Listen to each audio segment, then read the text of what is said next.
It's now my pleasure to introduce today's webinar chair, Mr. Martin Lawan, Regional Director from Canvas. Martin, over to you. Good morning, everybody. Thanks for the introduction. And my name is Martin Lawan, and I'm the Regional Director at Canvas. For those that don't know, Canvas is a modern, intuitive and mobile-friendly VLE, or a virtual learning environment, also known as an online learning platform. And it's used to deliver training and assessment, in particular the 20% off the job rule that is a hot topic at the moment within the industry.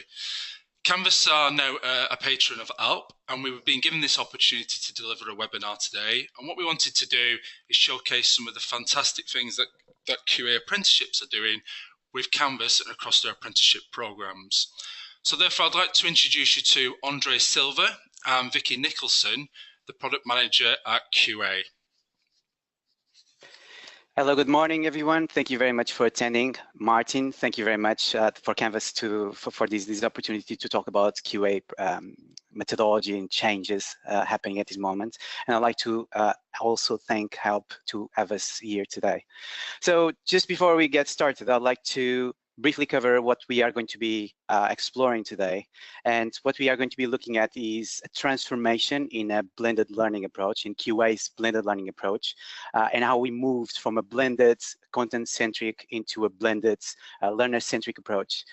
And I'll say that this session is going to be interesting for learners, apprentices, because I would say even if they are learning right now, there are some questions that they can ask about how they are learning and well, help them to ask the right questions on their apprenticeship programs and what they would like to see in the future. Content providers, if you are a content provider, you probably are interested to see how we have moved from one model to the other. And I'd say generally educational enthusiasts, which would like to see how some of new educational trends are being used in practice by apprenticeship providers. You are going to be also asked some questions throughout this presentation. I think this is important because we would like to know a bit of who you are, know a bit more about your sector, and know a bit more about what you are doing in terms of training products. So I would like this presentation to be a conversation. We have an idea and we'd like to share an idea with you, but we'd like also to see what you are doing on your side. So yes, it's an idea and it's not a solution, one size fits all. So this works for us, it may not work for you. So to start, let's have a look at the agenda. I'm going to be giving a brief introduction of who QA are. I think it's important for you, probably most of you will know what we are doing in our markets as an apprenticeship provider, but let's recap of who QA are and what are the sectors that we are working on. Let's have a look at then what was the challenge that we had initially, and what were the things that we were considering, and why we initiated the change in the first place.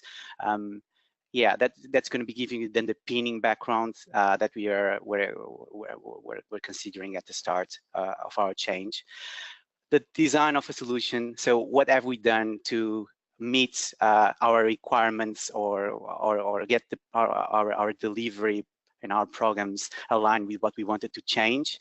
And at the end, probably you are going to be mostly interested in this part is let's have a look at the impact that this change is having. So who we are, the problems we were trying or challenges we were trying to overcome, the solution we have found to meet those challenges, and the impact that this is having in our learners, and how the learners are reacting and saying about it.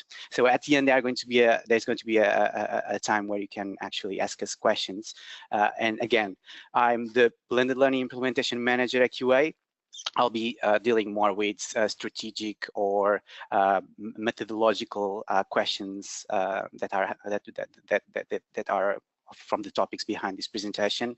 And Vicky Nicholson is going to be able to answer questions which are more program specific. Vicky Nicholson is a program manager who has been using this methodological change in her program. So I think you're going to have a very good insight of someone that is actually using a methodology into their programs.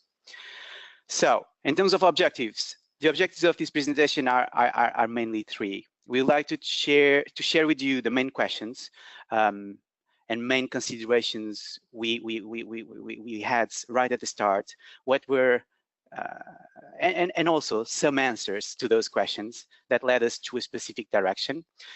And I think would be interesting as well to share with you some tools. And when I say tools, I'm talking mostly about methodological tools that helped us to get us to where we are today.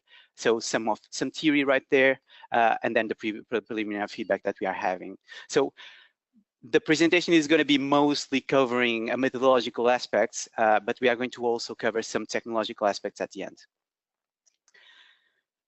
So, who are QA? So, QA is an apprenticeship provider. We were formed in 2008, and we have been the first IT apprenticeship provider to be rated outstanding by Ofsted. We are delivering programs across England and Scotland, and we are covering a number of sectors. Mainly our sector is IT, but we also cover business, digital marketing, project management, and a number of other products. So our mission, the most important things we are trying to achieve is to get learners to perform at their full potential. That's what we want. We want to have learners which not only are developing the right skills, but are developing the right skills in implementing them in industry. And therefore, that's going to be having a huge impact on industry, because we are providing technical industries with developed and skilled developed and skilled workforce. So that's our main focus. So we thought that at this point you know a bit of QA. It would be very interesting to know a bit of you. So this is the first question, and I would like you to choose one of the items below to tell us what is your sector, and basically what I'm saying here is what is your daily set of activities, either if you are a professional or if you are a learner. Where are you right now? Are you more in a college environment, university environments, higher or degree apprenticeship, or are you coming from a commercial sector of training? So I'm going to give you some time to answer this question. So I want to know what's your background and what basically what are you doing right now professionally or as a learner? So we are going to be giving you 30 seconds approximately to answer this question. Just please choose your sector from the options given. And I'm going to be, we are going to be sharing the results with you. So there we go. So interesting. Most people are in the other sector, which is an interesting information there. So most people are coming from a commercial, corporate training and college environment. Great. Okay, this helps. Okay, so jumping to the next slide. So let's start outlining the educational challenge we have, or we had in the past, and I hope that this resonates with you from the sectors that you are in. So we had two main things: the things we wanted to do and the things that we knew about education. So from the things we QA wanted to do, we wanted to increase our retention levels. And this is something we probably will still want to do, and we want to work on until we have 100% of retention. We are close to that, but yeah, this is one of our most required items, and I'm sure that we are sharing these requirements with you, or you shared that with us. At the same time, we wanted to create a more integrated delivery of our programs. As I was saying before, we were delivering a blended learning approach, and for those who don't know, blended learning approach is more than this, but simply speaking is when you create a learning methodology or a learning delivery or a delivery or training materials that delivers both classroom and online components. It's not just that, it's also a mix of methodologies, but we felt that where QA we wanted to bring these two elements together in a more streamlined way. And yes, we had classroom and we had online components, but it was really, we really wanted to try and embed the two in a seamless experience. At the same time, with the new Apprenticeship Levy, we were we were having the opportunity to and being required to create a more contextual learning. We wanted to the learning component, the formal component, and the workplace environment to be brought together, because there's always the tendency to create a very clear 20% where you have a formal training and you have classroom, and then you have the workplace, and sometimes that integration may not be as seamless as providers want. So although we already have a good integration, we thought that we could do something about that. And the last thing we wanted to do, which is very important, and I believe most times is a bit disregarded, is we wanted to develop 21st century skills. And I would like to stop here for a second, because when we talk about 21st century skills, I believe that we are very generalistic, and we don't actually know exactly what we're talking. I mean, we talk about creativity, we talk about innovation, critical thinking, problem solving, but what does that actually represent? For us, we believe that the skills that you are developing right now, and the skill set that technical skill set that you are developing right now on a professional, will help the professional to be good at what they are doing at the specific points on their workplace. But 21st skills bring learners to a level of development which helps them to be lifelong learners. And these skills are fundamental because they will allow learners to develop themselves autonomously, develop themselves in the future, and resolve problems that they have not been trained for at a specific moment, develop new skills, because we, especially in the technical sector, skill sets are constantly changing and developing, and these 21st century skills are fundamental to help learners to adapt. So although it's not immediate, it generates a very good long-term return on investment. So those are the things, the most important. There are more things, but I would say this summarizes what we were looking for.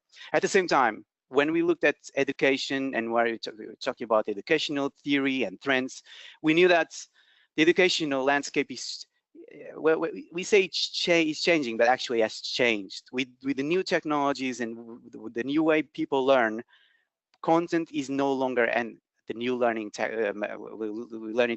theories tells us that as learners learn, they construct knowledge. So knowledge is no longer perceived as something that is static and that can be transferred from the teacher to the learner, or from content to the learner, and learner needs to memorize it. Is much more seen as an internal process. So learners will go through a learner experience, and we'll have contact with content, we'll have contact with the tutors, colleagues, materials, and each learning experience will have a number of components that learners will bring together and mash up into what's going to be their knowledge. So knowledge is constructed, and this is very, very important.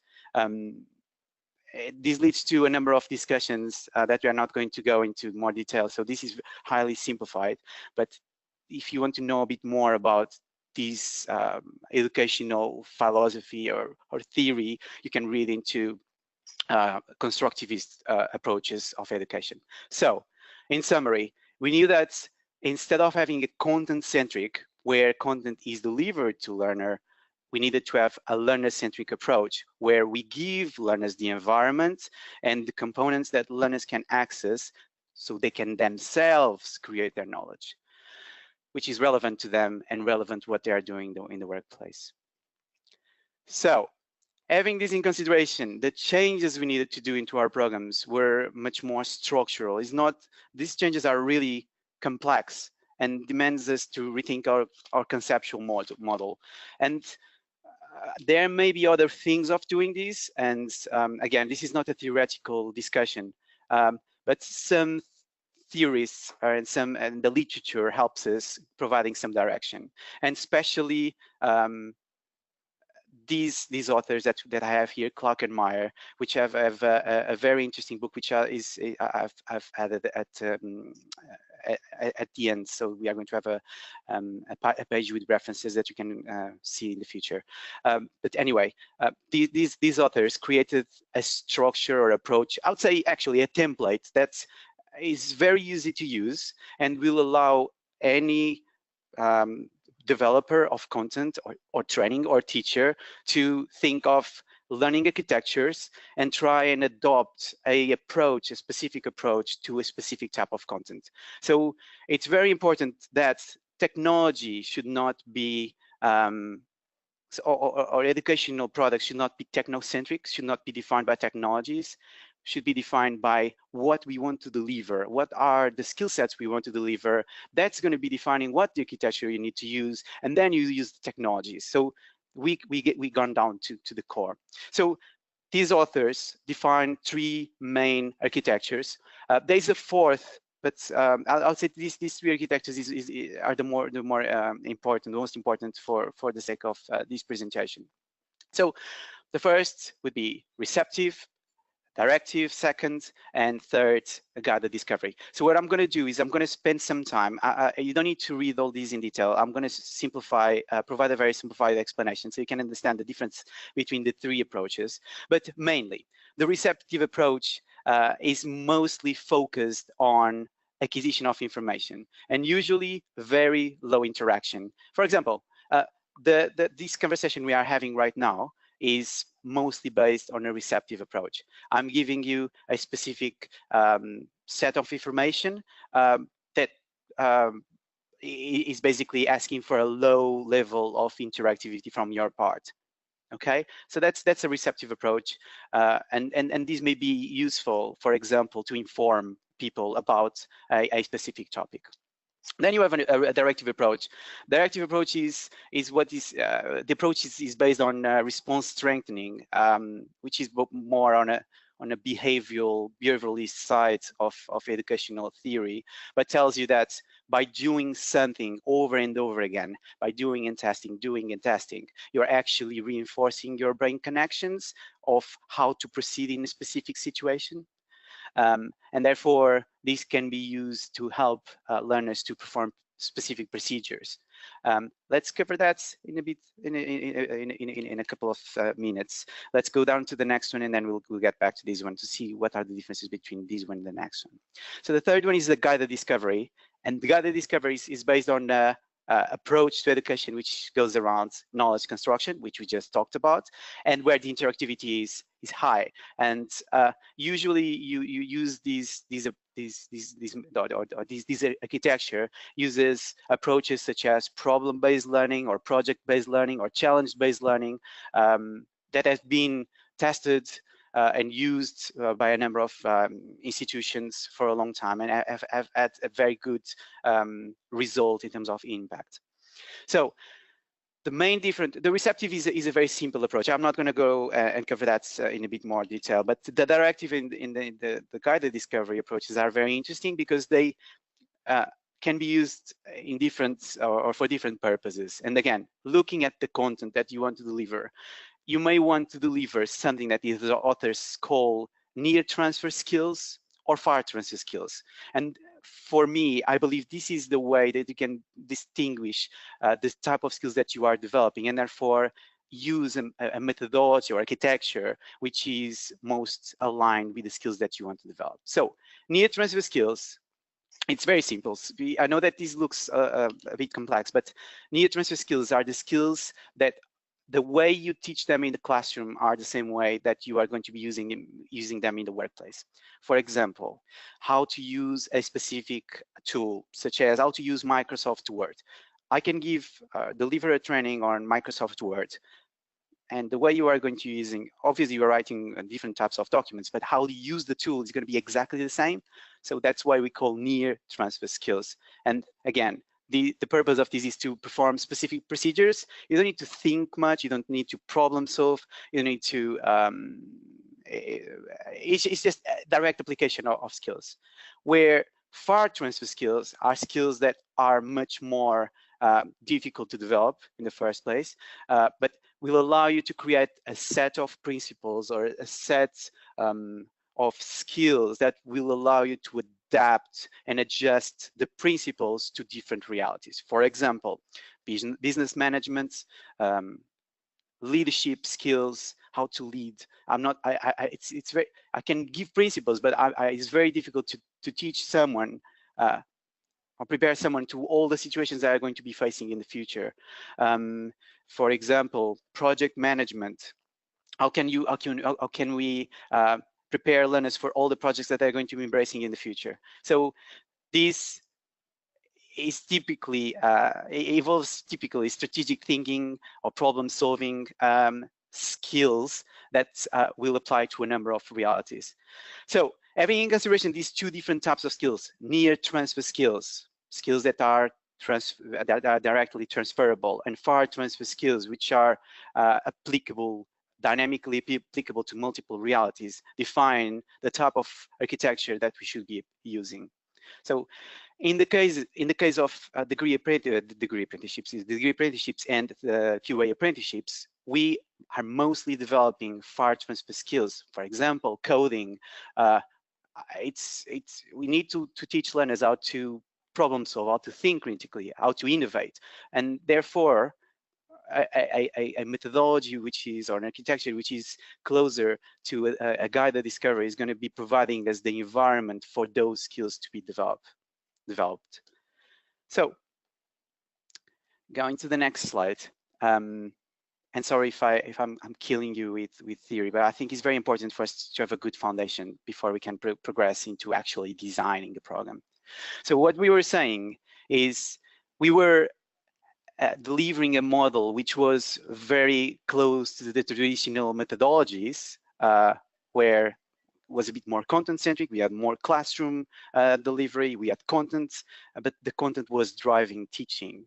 Our teacher was transmitting information, learners were receiving information. We had some interactivity, but we felt that we needed to move into something which was putting the learner at the driving seat of their learning process, and therefore moving from a content-centric to a learner-centric approach. Our teachers, we move them from delivering knowledge to preparing learner, facilitating interactions, collaboration, and coaching them to achieve the objectives that they had for their personal requirements. And this is the most difficult thing, is shift learners from passive receivers of information to actually constructors of their learning process and active participants of a learning approach. So I'm not going to cover more. Some of these changes are very interesting, but is a level of detail that probably we don't want to cover at this moment. So now that we have covered what are our near transfer skills, and I believe you understand what these near and far transfer skills are, I would like to understand what are the sort of skills that you are developing right now in your professional environment, or in your learning environment, as a learner or as a professional developing content or delivering content. What are the sorts of skills that you are developing? Near transfer, and therefore skills that can be transferable directly from your classroom into the workplace, or far transfer skills where you need to prepare the learners to face a very complex world where they need to adapt dynamically. So please give me your answers, and let's have a look at the results. Again, we'll offer you 30 seconds to respond. Okay, so we have an audience which is mostly developing near transfer skills. Okay, and but also a substantial number of you are developing far transfer skills. Okay, it's very interesting, very interesting. So let's jump to the next slide, because the next question is also a question for you, and I need to understand. We want to understand what is the architecture that you are using to develop those skills. So from the items below, I need to understand, or it would be interesting to understand if you are using a receptive architecture, a directive architecture, or a guided discovery. Again, receptive architecture, is a methodology through which the delivery methodology in which you inform learners. Directive architecture is an architecture where you teach and then test, and teach and test learners, and you have that sort of interaction. And guided discovery is one that you use more a problem-based approach. So again, 30 seconds for you to respond to this question.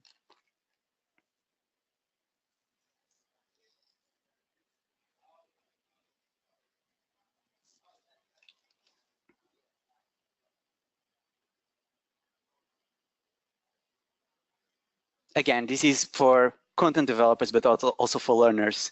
They can identify what is the architecture mostly used on their learning products. Okay, interesting. So what I would like to know, and I don't know from these numbers, but what we have is mostly a directive architecture approach, which is consistent with mostly near transfer skills. So that's a line. So my question here would be, are the people using a directive approach wanting to use near transfer skills or develop near transfer skills, or are we having people with a directive approach which are trying to use far transfer skills? And the same question for the guided discovery architectures.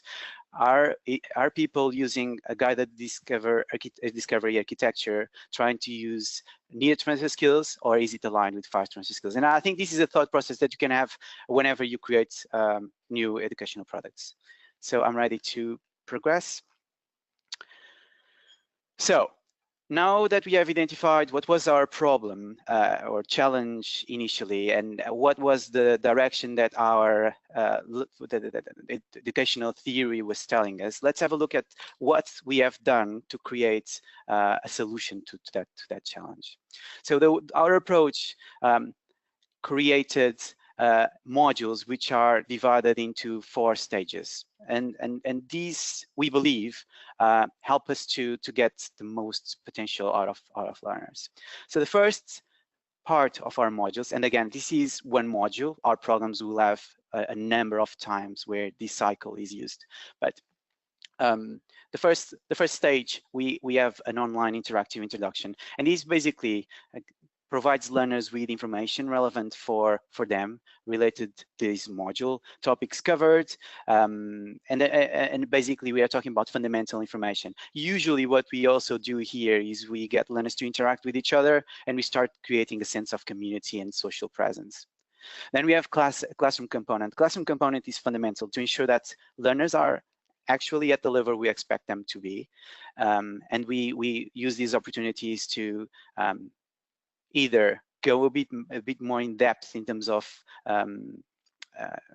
the topics covered in the module, or we whenever possible start creating some simulations where we can start using in practical scenarios the skills developed.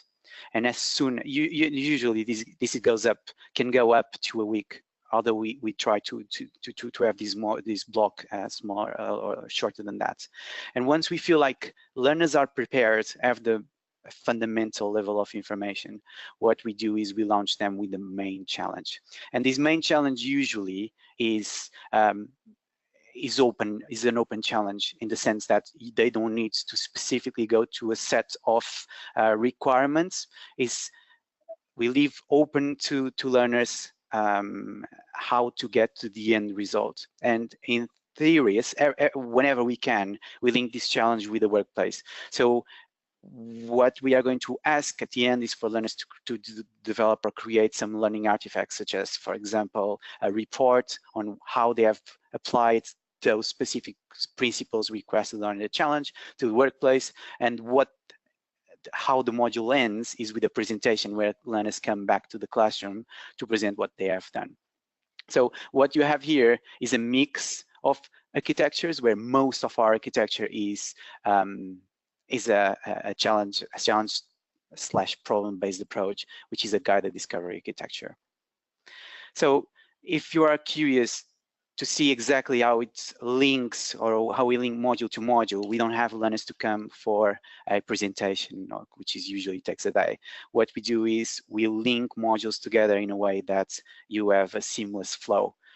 introduction online, classroom to get learners ready to actually focus on a complex challenge, open-ended.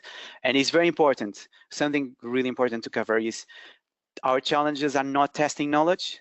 Our challenges are developing knowledge. So it's very likely that learners don't have all the skills or all the preparation necessary to meet the challenges objectives. So what we do is we create a scaffold around learning scaffold around the learner, so that they can get to the end of the challenge, develop what we need to develop as part of the challenge, and during that process, learners will develop their skill set. Very important, none of these questions or activities or challenges are created on their own. They are always linked to the apprenticeship standard. So we know that we are keeping learners on track and aligned to the apprenticeship standard. So when learners come to the classroom, they present the output they have, or the challenge, how they have met their problem solved challenge to the class, and basically as soon as that has been completed, they start the next module. So it's a seamless process. So this slide is basically a summary, and what it means is we still need to work with the Apprenticeship Levy principles, and we still have 80% on the job, 20% off the job. But what it tells us is that all our 20%, although there's some of this 20% which is formal, but most of the 20% is focused on the job, on the workplace, on the job problems. And what we are saying is that learners are going to be working on specific, contextualized companies' challenges, and by doing that, we are first ensuring that they have a framework and a support system that allows them to provide good responses to those challenges. And then second, these challenges, or the result of these challenges, can be used directly in the workplace. And in theory, if learners have gone through the right processes, they are going to get a level of quality which we hope is good. So yeah, the challenge-based approach is bringing our side from apprenticeship provider and the workplace and the companies we work with closer together, and basically makes it a seamless process between the two aspects of the apprenticeship program. So now that you understand where we started from, our considerations and principles used, and now you understand how we are actually bringing them and bringing all these principles into practice. I think it's very important for us to see, yeah, it's great ideas or not. You may be very, very upset with my theoretical approach, our theoretical approach, which is fine. But let's have a look if this is having an impact, and is going to lead us to ask some questions. So first, we thought about these quite a lot. We are launching a number of programs using this methodology. We are right now, we have programs actually which are not just on our main sector, which is IT. We are covering a number of other sectors, and we are launching a number of programs. But the problem with assessing and giving you data is, if the programs are new, is very difficult to quantify how much all these that we talked about is actually having an impact on that program. So what we try to do is to compare two programs which are very close together. So two programs, in this case is a business administrator level 3. We are going to be comparing the apprenticeship framework with the new business administrator level 3's apprenticeship standard. One using a content-centric approach, the framework, and the other one using a learner-centric approach, which is mainly based on a guided discovery approach, which is the apprenticeship standard. So it's important to mention some things here. Both programs are developing the same skill sets, learning areas. They are presenting a very similar demographics, and they are being delivered by the same staff. However, again, It's a different apprenticeship model and is a different architecture and a different assessment mechanism, where framework was assessed using exams, traditional exams.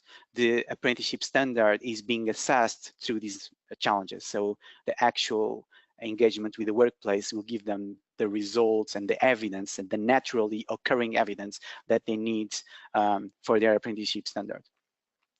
Another important information is we just collected information from the 1st of February to the 16th of March for both programs.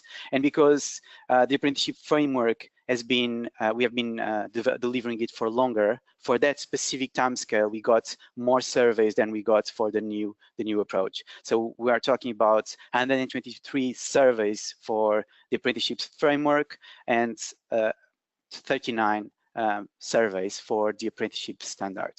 Another important thing is that the results I'm going to show you are based on our assessment mechanism. We are using a net promoter score, and basically what that means is the net promoter score will have a scale, a gradient from 1 to 10, where we consider learners giving the mark of 9 and 10 to any indicator to be a promoter, 7 and 8 to be neutral, and 1 to 6 to be detractor. This, in the sense, will they recommend our products again, or are they likely to recommend our company to a friend or colleague? So 9 and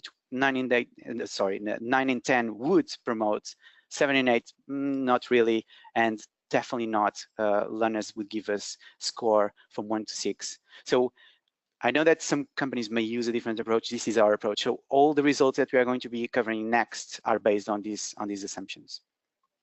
Okay.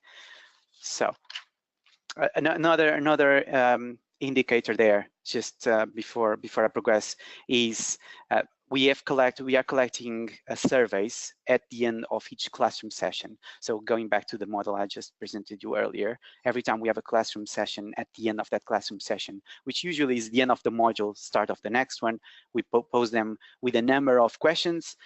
The answers I'm going to show you are just focusing some of the questions which are more related to what we are covering here. But there's a large number of other questions that we are not covering as part of this presentation.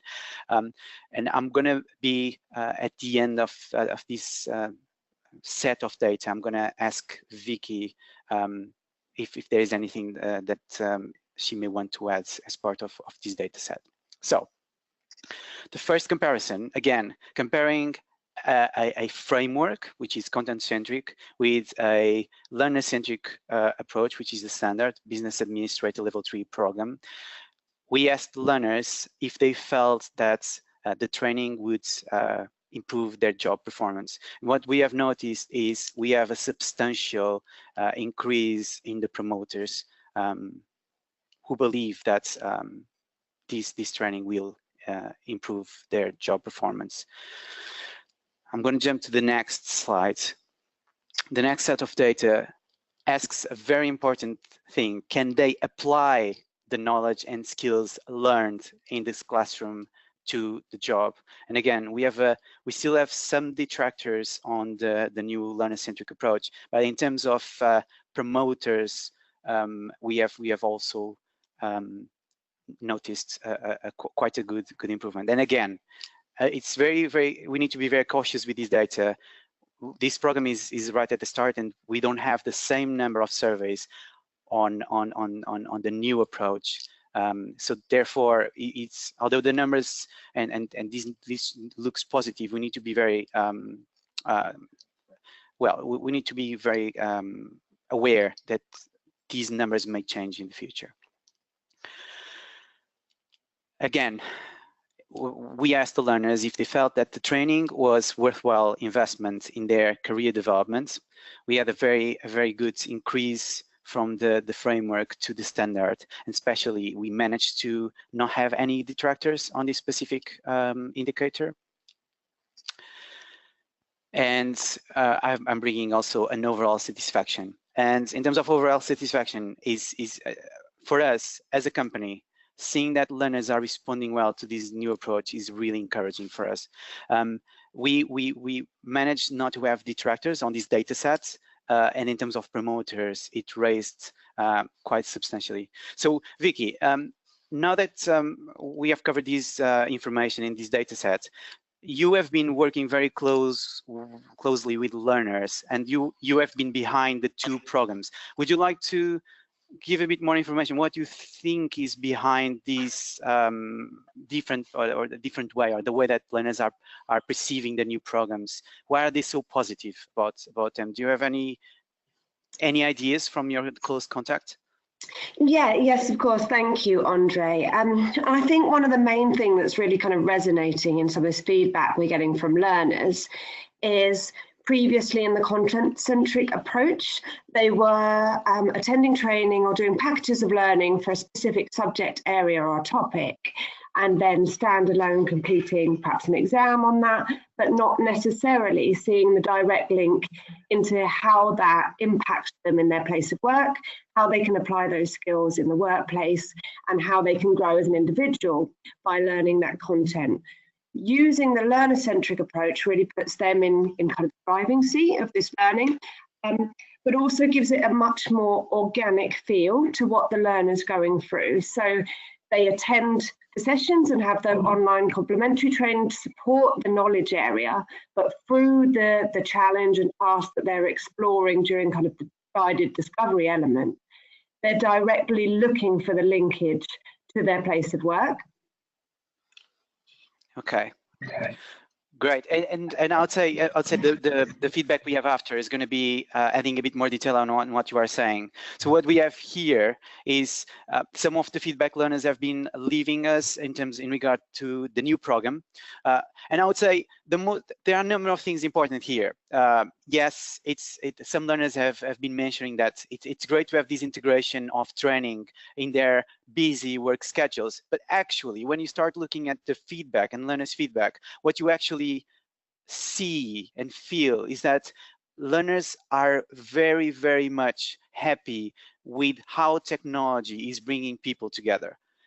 So how we care about them, how we are supporting them as an individual, not just a number, how there is mutual respect for each other, how it is easy to get in touch with us and skills advisors. So it's very interesting to understand that the more we use technology, people don't actually come and say, oh, I really like the way that course was automated, or I really like that I didn't have to engage with anyone. No, people say exactly the opposite.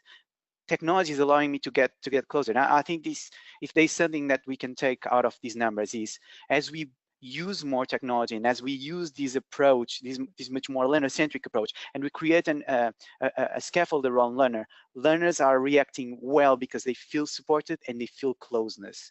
So technology is actually, as one of our directors say, we offer high-tech, high-touch programs. Ben Sweetman is constantly emphasizing this, and I think these slides proves that. Is high tech? Yes, we are using high technologies, but actually is high touch. We are very much focusing on this interaction and the support to the learner. So the next slide provides is from a different program, from a data analyst level 4, again a learner-centric approach. And I brought this slide up because it's very representative of the type of learners we have. Learners initially are not used to a problem-based approach. They are used a much more to a much more passive approach. And this learner was specially reactive in a way that he was being forced to think. And some learners react negatively. Why do I need to do this? I would like just to have classes. But actually, at the end, he provides a very insightful feedback on how he felt. And this shows, so for example, he has been given a challenge and he got to the conclusion that there was many ways of completing the work, that initially they think that they need to go through a specific pathway because that's how education most of the times work.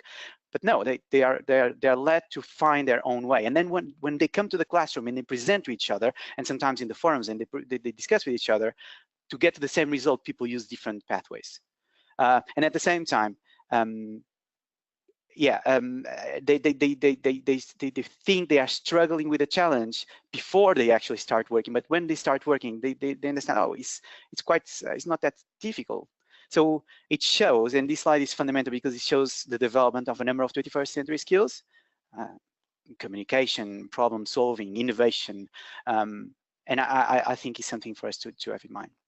So in summary, we believe that the new apprenticeship model is allowing us to develop a different type of approach, which we consider to be innovative, although some of these approaches are quite established, and have been helping us to reduce dropout levels. For example, the QA degree apprenticeships, which delivers apprenticeship programs, degree apprenticeship programs at QA, which has been using this methodology for a longer period, right now as a retention rate of 97.8%. Again, we have managed also to deliver programs which reinforce contextualized learner, and therefore our programs, as possible, whenever possible, we are bringing the workplace into the center of the classroom experience. And we are integrating our off-the-job components with employers' day-to-day activities by focusing our 20%. If it happens on the 20%, should be focused on what's happening in the workplace. And again, as we're just covering the 21st century skills, we are managing to develop some of those skills, and the preliminary results are really encouraging on that aspect. So why is Canvas, and where does the relationship with Canvas comes from? Relationship with Canvas, well, we started working with Canvas for a long time, but Canvas allowed us to create this approach. Not only it provides us the right tools in terms of apprenticeship, regulatory requirements, and tracking learners on a way which is sufficient, but links with apprenticeship processes. But at the same time, allow us to have the right tools to provide components in a much more streamlined way. So what you have is components coming from classroom, online produced by QA, external components, and all of these different conflicting versions, or not conflicting in terms of information, but conflicting in terms of formats, they are brought together into a seamless learning experience. So we are moving from a model where we sold training courses tangible to a model where we are actually selling learning experiences, and Canvas has been a cornerstone in that process. So until this point, we covered mostly methodological aspects, and we are going to cover now some technological aspects. So we have a question, and then I'll hand over to Martin to continue on this technological aspect of this presentation. So this question is for you, and I think what we want is to actually ask you, what is the risk that you feel that your organization what is your risk, or the risk of your organization, from not embracing technology to assist in your trainers and assessors with the new methods of delivery? And again, it's not saying that you need to use new technologies, because methodology should drive technology, but if you use technology, are you considering that? Or is that being left behind? And Martin, probably I'll hand it over to you right now. Okay, thank you, Andre.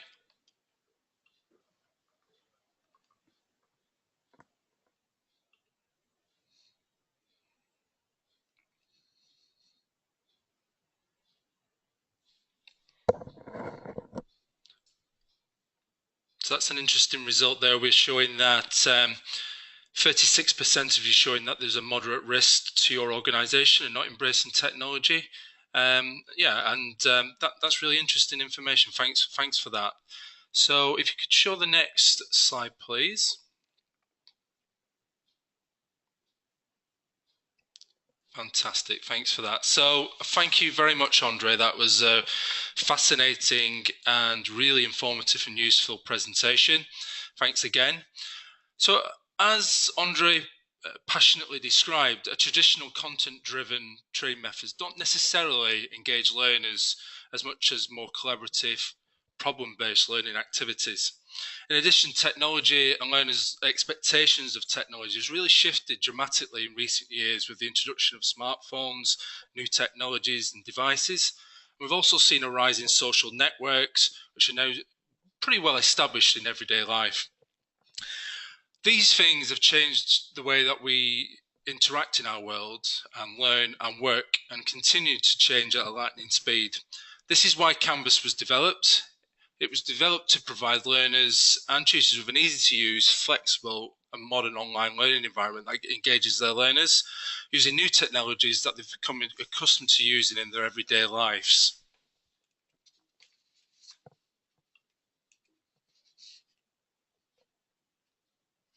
Okay. So just a quick snapshot of some of the customers that we're currently working with.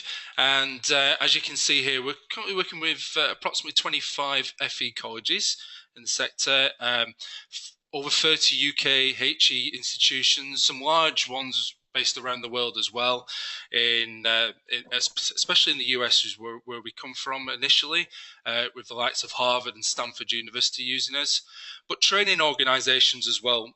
Obviously QA, who've just done the presentation, the Professional Golfers Association, Cube Learning, Virgin Trains, the British Council, Ray Castle Training up in the Lake District, who did our last webinar, and Cisco Systems. I'm sure most of you heard of Cisco. The Cisco Networking Academy is run on Canvas, and at any one time up to 1.2 million people can be using Canvas through the Networking Academy program. We also have a corporate CPD platform called Bridge that was recently launched in the UK, and the likes of Tesla, Yankee Candle, Krispy Kreme and Unilever are clients of Bridge as well, and part of the Canvas and Instructure family. So we could just move to the next slide.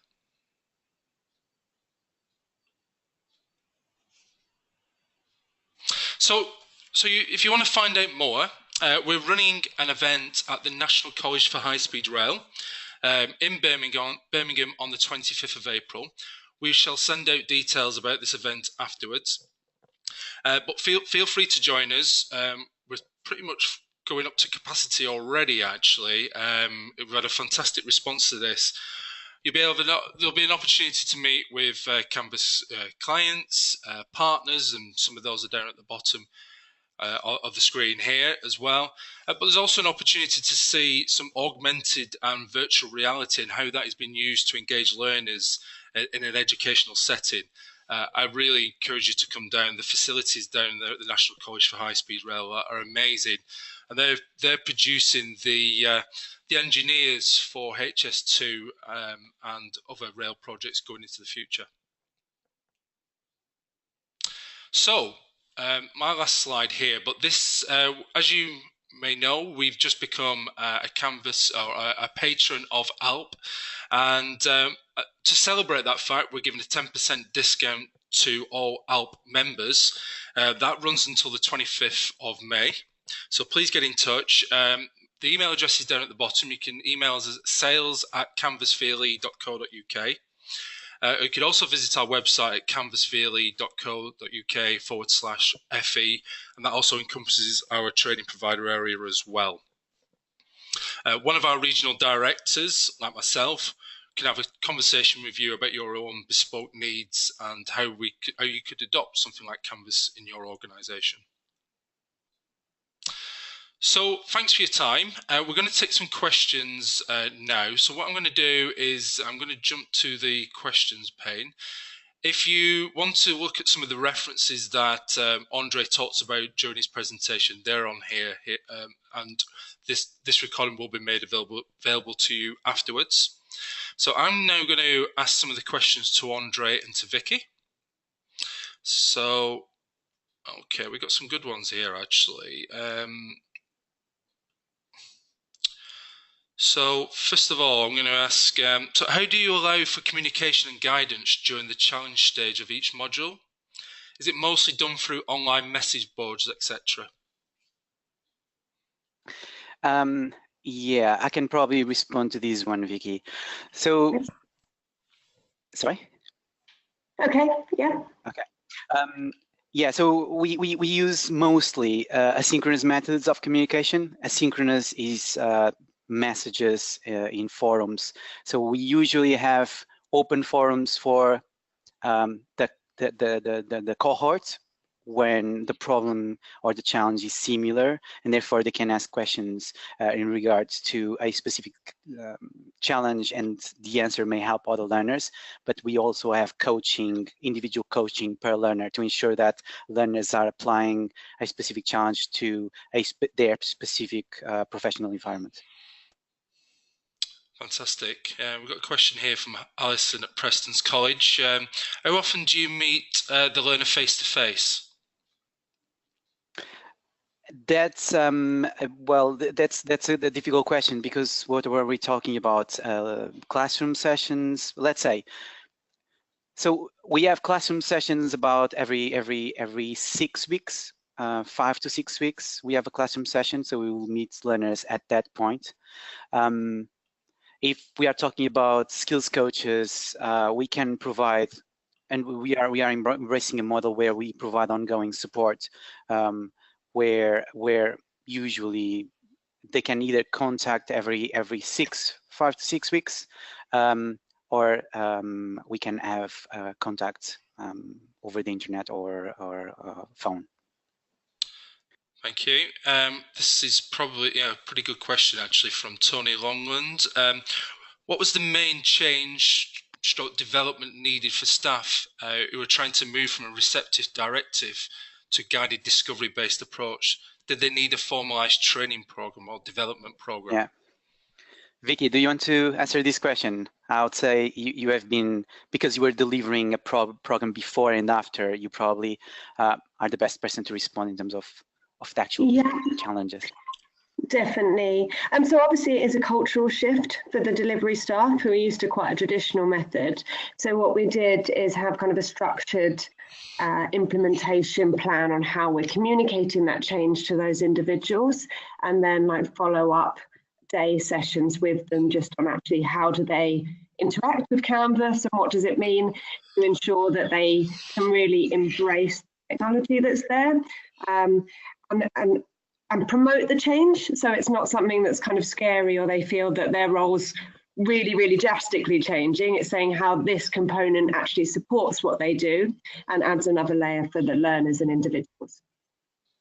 Yeah, thanks Vicky. Got a question here from Martin Weston. What was the response from employers? I would say from a general perspective, employers are not only happy, they are driving this approach. Every time you talk with them about apprenticeship programs and they think about classroom, that's a no-no. They want embedded programs. They want to ensure that learners are doing something that is relevant for them.